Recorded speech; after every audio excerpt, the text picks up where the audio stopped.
Hello dear students, स्वागत है एक बार फिर से आपके अपने चैनल डिफेंस ट्यूटर में। आज के इस वीडियो में हम बात करेंगे कोस्ट गार्ड, नाविक, जीडी, डीबी और यांत्रिक के रिगार्डिंग साइंस के प्रैक्टिस सेट नंबर 20 को। इससे पहले हमने आपके लिए 19 और भी प्रैक्टिस सेट्स को दिया है, तो जिन लोगों ने उन प्रैक्टिस सेट्स को नहीं देखा है तो प्लेलिस्ट से जाइएगा, आपको सारे प्रैक्टिस सेट्स आपको वहाँ पर मिल जाएंगे।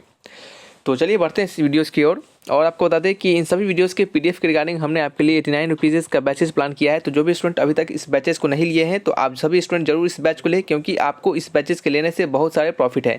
जैसे कि आपको बता दें कि इस पीडीएफ बैचेस में आपको इस बैचेस के यानी 0 to 2022 बैचेस के जितने भी सारे वीडियोस आपको दिए जा रहे हैं, मैथमेटिक्स के, फिजिक्स के और आपके साइंस के प्रैक्टिस सेट्स, साथ ही साथ आपके सेक्शन 1 के मैथमेटिक्स, सेक्शन 2 के मैथमेटिक्स और इसी प्रकार से आपके जो प्रीवियस बैचेस थे उसके जितने सारे आपके पीडीएफ्स होंगे वो सभी को आपको प्रोवाइड करवाया जाएगा। और साथ ही साथ आपको प्रैक्टिस सेट्स, प्रैक्टिस क्वेश्चंस के तौर पर भी आपको दिया जाएगा। ठीक है, तो इन सभी आपके पीडीएफ्स आपको इस 89 रुपीज़ की बैच में ही मिलेंगे। तो कैसे लेना है बैचेस को, कैसे क्या करना है आपको बता दें। सिंपली आप चैनल पर जाइएगा, चैनल के स्टार्टिंग में ही आपको एक वीडियोस दिख जाएगा, आप उस वीडियोस पे क्लिक करके इस बैचेस के रिगार्डिंग इन्फॉर्मेशन ले सकते हैं। वहाँ पे बैचेस के रिगार्डिंग इन्फॉर्मेशन लेने के लिए आपको नंबर भी दिया गया है, आप उस नंबर पे फ़ोन करके बैचेस के रिगार्डिंग कोई भी इन्फॉर्मेशन हो आप वहाँ पे पूछ सकते हैं। तो चलिए बढ़ते हैं अपने इस वीडियोज़ की ओर। आज की इस वीडियोज़ में हम अपने क्वेश्चन नंबर प्रैक्टिस 20 के क्वेश्चन नंबर 1 को करने वाले हैं। यहाँ पे देखिए क्वेश्चन नंबर 1 में लिखा जा रहा है कि persistence of vision is the principle behind. ठीक है, दृष्टि की दृढ़ता इसके पीछे का सिद्धांत है। तो जो आपका परसिस्टेंस ऑफ विजन है वो प्रिंसिपल जो होता है वो हम किसके पीछे का कह सकते हैं इसमें से कि जो परसिस्टेंस ऑफ विजन होता है वो प्रिंसिपल, इस प्रिंसिपल को हम किसके प्रतिरूप यूज करते हैं यानी किसके पीछे हम यूज करते हैं। तो ये जो परसिस्टेंस ऑफ विजन जो होता है उसमें उसको हम सिनेमा यानी जितने भी सिनेमा हमारे हैं उनके बिहाइंड ये आपका प्रिंसिपल यूज किया जाता है। जो भी सिनेमा घर में जो हम पिक्चर्स देखते हैं उसमें हमारा परसिस्टेंस ऑफ विजन का ही यूज किया जाता है। थोड़ा सा आपको जानकारी देते हैं परसिस्टेंस ऑफ विजन के रिगार्डिंग कि परसिस्टेंस ऑफ विजन जो होता है वो जनरली जैसे आपको क्या होता है, सिनेमा में आपको ये एक पिक्चर है, ठीक है, फिर ये दूसरा पिक्चर है। जैसे मान लेते हैं इस पिक्चर में क्या है कि घोड़ा, मान लीजिए घोड़ा है, ठीक है, तो घोड़ा का पैर इस प्रकार से, ठीक है, और नेक्स्ट पिक्चर में घोड़ा का पैर जो है इस प्रकार से डाल दिया गया। ठीक है, तो इसमें क्या हो जाता है आपका कि जब दोनों पिक्चर्स को एक साथ दिखाया जाता है, पहले आपको इस पिक्चर को दिखाया जाएगा, फिर बाद में आपको इस पिक्चर को दिखाया जाएगा, फिर बाद में क्या किया जाएगा, आपको इन दोनों पिक्चर को मोशन में लाया जाएगा, इन दोनों पिक्चर को क्या किया जाएगा, मोशन में लाया जाएगा। ठीक है, तो मोशन में जैसे ही लाइएगा आप दोनों पिक्चर को, तो आपको क्या लगेगा कि घोड़ा जो है वो दौड़ रहा है, घोड़ा क्या लगेगा आपको, वो दौड़ रहा है। तो यहाँ पे क्या होता है, आपका परसिस्टेंस ऑफ विजन काम करता है।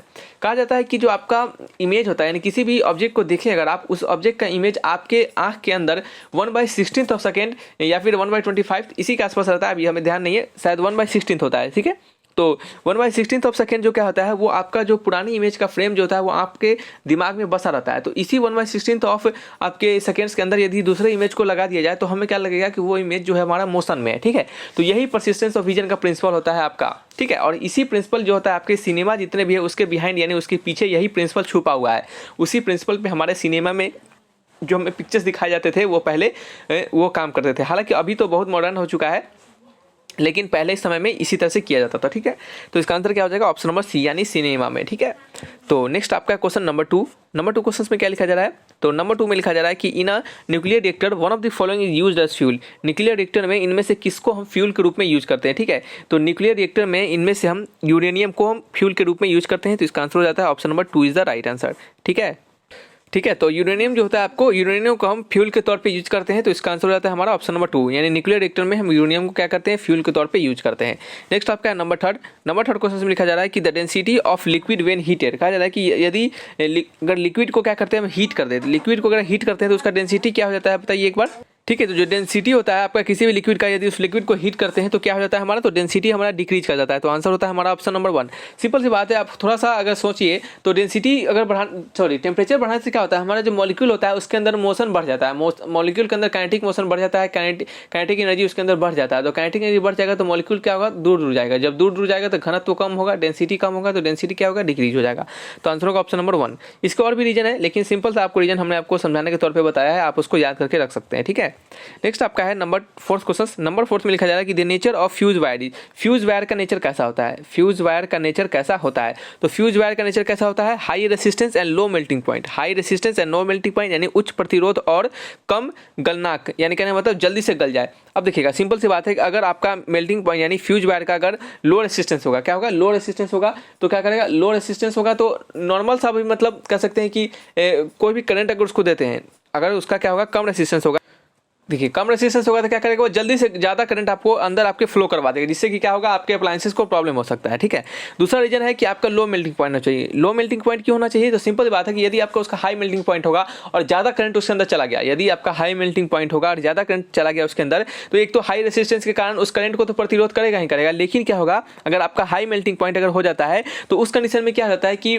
हमारा जो वायर होगा वो गलेगा नहीं, और हमारा करंट को क्या करेगा, कितना भी प्रतिरोध करेगा करंट तो पास होगा ही होगा ना, तो करंट क्या करेगा, उस कंडीशन में पास करवा देगा। यदि करंट पास हो जाएगा उस कंडीशन में, तो हमारा अप्लायंस क्या होगा, धनक जाएगा। ठीक है, तो उसी को धनकाने के लिए, यानी उसी को धनकाने से बचाने के लिए, धनकाने के लिए नहीं, धनकाने से बचाने के लिए, यानी जलने से बचने के लिए हम क्या करते हैं, वैसे वायर का यूज करते हैं जिनका कि क्या होता है, हाई रेसिस्टेंस होता है और लो मेल्टिंग पॉइंट होता है। ठीक है, लो मेल्टिंग पॉइंट इसके लिए हो जाता है कि आपका मान लेते हैं थोड़ा सा भी ज्यादा करंट गया, वो सटाक से आपका क्या होगा, वायर जो होगा वो तेजी से गल जाएगा। जैसे ही वायर तेजी से गला, इस कनेक्शन वायर गला, वायर जो गल गया, यानी कहने का मतलब वायर का कनेक्शन टूट गया। जैसे ही वायर का कनेक्शन टूटा, हमारा अप्लायंस क्या हो गया, धनकने से बच गया। ठीक है, यानी जलने से बच गया। ठीक है, तो इस कारण से क्या करते हैं, हम लो मेल्टिंग पॉइंट वाले वायर को यूज करते हैं।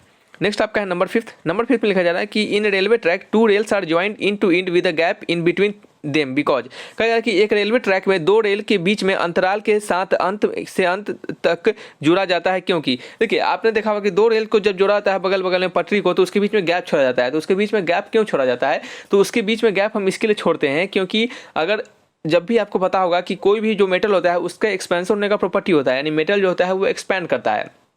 गर्मी के सीजन में वो जो हमारा पटरी होता है, रेल का पटरी, वो गर्म हो जाता है। जब रेल का पटरी गर्मी के सीजन में गर्म हो जाएगा तो वो क्या करेगा, एक्सपैंड करेगा, यानी फैलेगा। जब आपका फैलेगा तो क्या होगा, आपका एक से दूसरा जो पटरी होगा वो क्या होगा, एक दूसरे में चिपकेगा। ठीक है, तो उस समय क्या होगा, रेल दुर्घटना हो सकती है।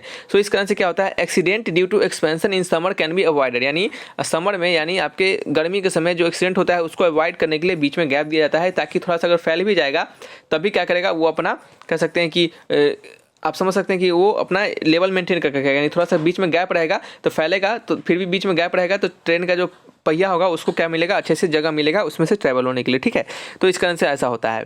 ठीक है, चलिए, ठीक है, तो इस कारण से क्या होता है, हमारा एक्सीडेंट उस समय बचता है। अगर देखिए एक रेल का पटरी इस प्रकार से रहेगा और सामने वाला दूसरा जो रेल होगा वो इन टू इन जैसे जोड़ा जाता है, उसके बीच में भी गैप दिया जाता है, इसके बीच में ऐसा करके गैप दिया जाता है, क्योंकि जो हमारा होता है, जैसे यहाँ पे अगर गैप नहीं रहेगा तो हमारा क्या होगा, मेटल एक्सपेंड करेगा। जब मेटल एक्सपेंड करेगा तो क्या होगा, ये हमारा यहाँ पे क्रैक या फिर उड्डी टाइप का इस तरह के प्रकार से वहाँ पे हो सकता है। तो इस कारण से इसको बचने के लिए यहाँ पे जब दो पटरी को आपस में जोड़ा जाता है तो थोड़ा सा गैप देकर जोड़ा जाता है, इसी कारण से, ताकि क्या हो, हमारा एक्सीडेंट से वो प्रिवेंट करके रखे। ठीक है, तो इसका आंसर क्या होता है, हमारा सिंपल आंसर याद रखिएगा कि accident due to expansion in summer can be avoided, यानी समर में जो हमारा एक्सपेंशन होता है उस कारण से जो एक्सीडेंट होता है उससे बचने के लिए। ठीक है, तो आंसर होगा हमारा ऑप्शन नंबर 4।